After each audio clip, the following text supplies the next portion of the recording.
Hey friends, I'm so glad that you're joining us here for the Discipleship Project.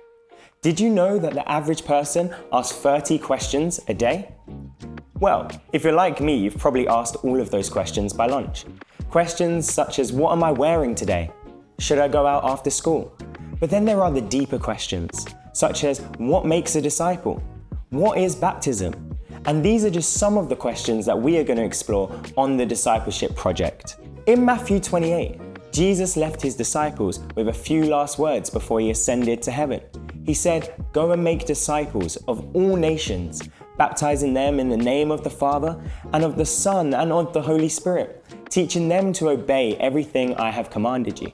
And before that, again in Matthew 28, we also read that although the disciples were with Jesus and worshipped Jesus, still they had doubts and questions.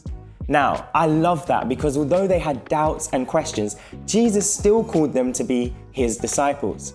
Now, to be a disciple simply means to be a follower and a student of Jesus.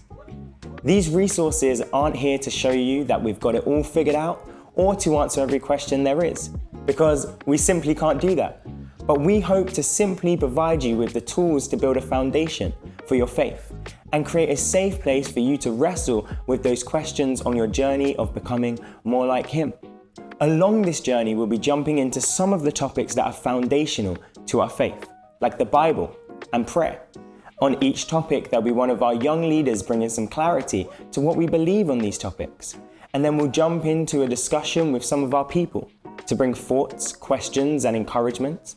After each topic, you can dive into the study notes and the recommended resources to continue the conversation. We hope that you enjoy these resources. Invite a friend, or maybe even invite your whole crew. And just remember, you don't have to do this journey alone.